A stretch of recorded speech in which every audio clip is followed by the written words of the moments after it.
Hello guys, welcome to your seventh lesson for CCNA 200-301. And in this lesson, we're going to look at what usable ranges are when it comes to IP addressing. So in our previous lessons, we looked at what IP addresses are, their classes. We also went further to look at what network address is and also broadcast address is. We mentioned that the first IP address in the network is your it's your network address, and the last one will be your broadcast address. In between that, we have some IP addresses, and this is what we're going to discuss today. Again, my name is George Boateng Banfo. Let's get started. So when we talk about IP addresses, especially when it comes to the usable range, we've already seen what network address is, and we mentioned that network addresses are IP addresses that are assigned to a particular network, more like it is the name of your network. But assuming you have a name of your network, then you should also have respective names for individual computers or systems in your network. So let's get back to some simple logic. Even though you may belong to a family and the family carries a name, individual people in a family would also have their respective names, and this is where your usable range is. So let's assume we're going by the same address that we had for our previous session where we said the network address was 10.0.0.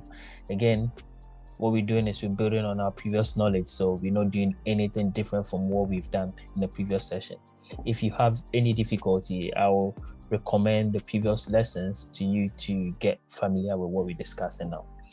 So we have our network address 10.0.0, and we have our broadcast address, which we calculated from our previous example, which was 10.255.255.255.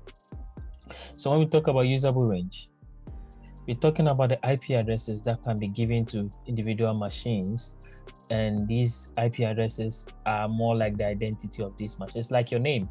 So you have your first name and your last name, which is your name, and part of your name is belonging to the network, as we've seen already. So let's assume the IP address here is 10.0.0.1, and this will be 10.0.0.2, and the last one will be 10.0.0.3. These IP addresses are what we refer to as the usable range, the respective IP addresses for the usable IP addresses. So when we talk about usable range, we're just talking about all the IP addresses that can be assigned to machines in your network. So my question would then be, how do we calculate the usable range? It's very simple. This session is going to be a very quick one. It's really, really simple. And in order for you to do that, all you need to know is your network address, which you've already identified from previous lessons, and also your broadcast address, which we did in the last lesson, which is 10.255.255. So 10.255.255.255. We can always see that in between this particular block, there's some missing networks that we've not spoken about. So there may be, if we add one to the network address, we have the next IP address, which will be 10.0.0.1. And before the last IP address, if we subtract one from that, we have 10.255.255.254. So this is what we refer to as the usable range. The IP addresses between your network address and your broadcast address.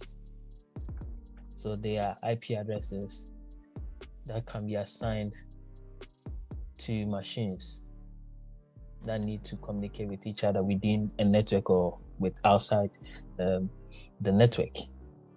So yeah, that's how we work around IP addresses. Let's take another example before I'll dig into something else.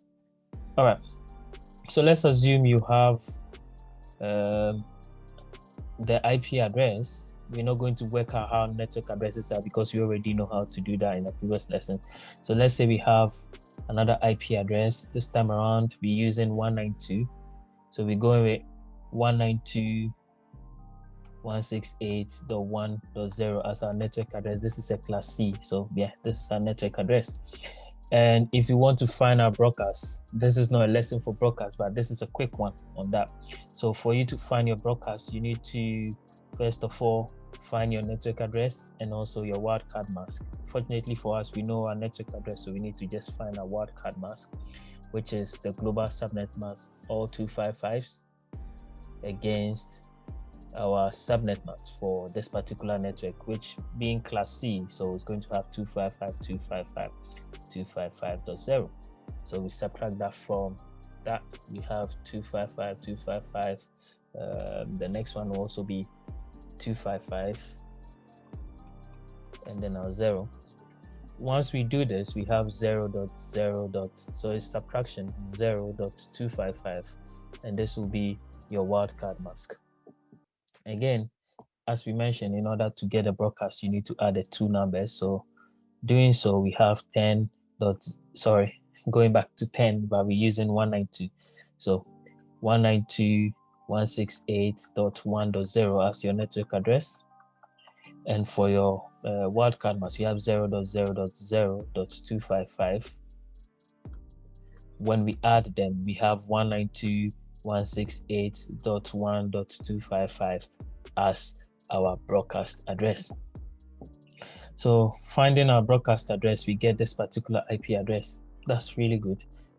So let's say if we're going by the fact that this is our network address, and also that this is our broadcast address, 192.168.1.255, then our usable range will be just plus one of this. It should be 192.168.1.1 up to 192.168.1.254, because that will be just minus one of this. This will be your usable range. What we mean is we have the number of IP addresses here. I just want to give you a quick demonstration of the IP addresses, and then we'll wrap up this session. So the demonstration, when we talk about the usable range, we're talking about the first IP address being 192.168.1.1. This is the first IP you can assign to any machine in your network.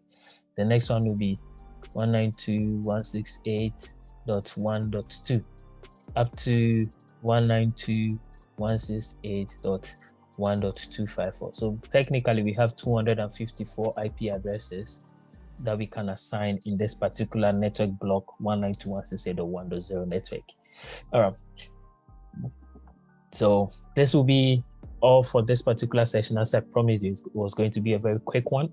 And if you have any questions, don't forget to send that to me on YouTube as a comment, and I'll respond to it as soon as I see it. Also, don't forget to like this video and subscribe if you haven't. And let's look forward to the practical ones coming up in the subsequent sessions. Thank you very much.